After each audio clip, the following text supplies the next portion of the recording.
एक पिता की इमोशनल कहानी। यह स्टोरी शुरू होती है जब मैं घर से गुस्से में बड़बड़ाते हुए निकल आया था और बस स्टैंड की तरफ आगे बढ़ने लगा। मैं मन ही मन बड़बड़ा रहा था, पता नहीं कितने पैसे छुपा रखे हैं, लेकिन मेरे लिए एक बाइक नहीं ले सकते। अब मैं यहाँ से चला जाऊँगा और तब तक वापस नहीं आऊँगा जब तक मैं खुद के पैसों से बाइक नहीं खरीद लेता। इतना सोच ही रहा था, तभी मेरे पैर में मुझे कुछ चुभने का एहसास हुआ। नीचे देखा तो समझ आया कि जल्दबाजी में पापा के जूते पहन आया हूँ। उन जूतों में कील उभरी हुई थी, जो मेरे पैर में बार बार घाव किए जा रही थी। लेकिन उस समय गुस्सा अधिक था, तो मैं बड़बड़ाते हुए आगे बढ़ गया। एकाएक मुझे याद आया कि मैं पापा का पर्स भी साथ ले आया हूँ। मेरे खुराफाती दिमाग में एक ख्याल आया, क्यों न आज पापा का पर्स चेक किया जाए, जिसे आज तक उन्होंने किसी को हाथ तक नहीं लगाने दिया था। पता नहीं कौन सा खजाना छुपा है इस पर्स में, जो किसी को हाथ नहीं लगाने देते थे। जब मैंने पापा का वह पुराना पर्स खोलकर देखा तो उसमें पैसे तो नहीं मिले, लेकिन पैसों की जगह पर एक डायरी रखी हुई थी। तब मैंने सोचा, ओह, तो यहाँ खजाना छुपा रखा है। मैं समझ रहा था कि यहाँ पापा ने लिखा होगा कि किस से कितने पैसे लेने हैं और किसको कितने पैसे दिए हैं, लेकिन मैं गलत था। जब मैंने उस छोटी सी डायरी का पहला पेज खोलकर देखा तो वहाँ पर जो लिखा था वह थोड़ा सीरियस कर देने वाला था। डायरी में जो लिखा था उसे पढ़ने के बाद मेरे चेहरे पर जो एक्सप्रेशन थे वह गायब हो चुके थे, क्योंकि डायरी में वैसा कुछ नहीं था जैसा मैं सोच रहा था।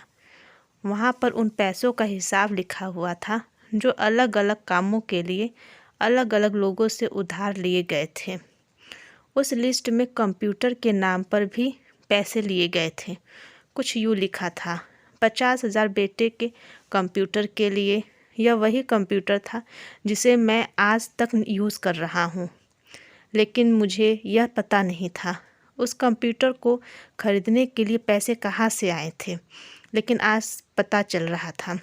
मुझे आज भी याद है जब मैंने पहली बार कैमरे के लिए जिद की थी, जो मेरे पापा ने मुझे 2 हफ्ते बाद मेरे बर्थडे पर ला कर दिया था, जिसे देखकर मैं बहुत खुश हुआ था। और मुझे खुश देखकर मुझसे कहीं ज़्यादा अगर कोई खुश था तो वह थे पापा। अब मेरे चेहरे से गुस्सा एकदम गायब हो चुका था। जब मैंने आगे का पन्ना पलटा तो वहाँ पर कुछ विशेज़ लिखी हुई थी। पहली जो विश थी उसमें जो लिखा हुआ था, अच्छे जूते पहनना। यह बात मेरी कुछ समझ नहीं आई। तभी मेरा पाँव अचानक सड़क पर भरे हुए पानी पर जा पड़ा और तभी मेरे पाँव में कुछ गीलापन होने का एहसास हुआ। जब मैंने जूता उतार कर देखा तो उसका तला टूटा हुआ था। यह देखकर मुझे डायरी में लिखी बात याद आ गई।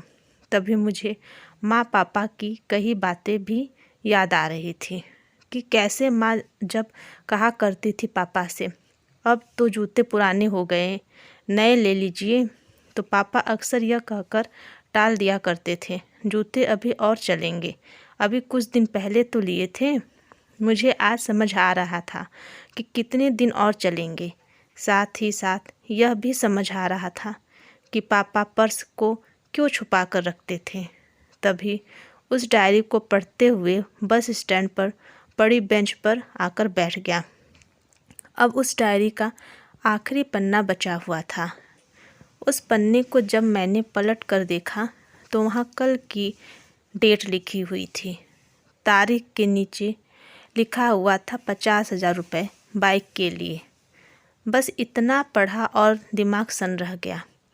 अब मेरे मन में कोई शिकवा गिला नहीं बचा था, बस मेरी आँखों से आंसू चले जा रहे थे। मुझे आज तक नहीं पता तब मैं क्यों रोए जा रहा था। अब मैं जल्दी से घर की तरफ भागा, लेकिन जूतों की वह कील पाँव में अब तक घाव बनाने में कामयाब हो चुकी थी। मैंने जूतों को रास्ते में ही निकाल कर फेंक दिया और भागते लड़खड़ाते हुए घर जा पहुंचा। लेकिन पापा घर पर नहीं थे। मैं समझ गया वह कहाँ थे। मैं सीधा पास वाली बाइक एजेंसी की तरफ भागा। पता नहीं आज कहाँ से इतनी ताकत आ गई थी कि मैं भागते हुए थक नहीं रहा था, और वह भी बिना जूतों के नंगे पैर।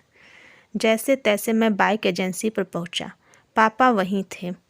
मैंने पापा को दौड़कर गले लगा लिया और मेरी आंखों से आंसू रुकने का नाम ही नहीं ले रहे थे। पापा को समझ नहीं पा रहे थे आखिर हो क्या रहा है, मैं क्यों रो रहा हूँ। मैंने पापा से कहा, पापा मुझे मोटरसाइकिल नहीं चाहिए, आप अपने लिए जूते ले लीजिए। अब आज से मैं जो भी करूँगा अपनी मेहनत से अपने बलबूते पर पढ़ कर करूँगा।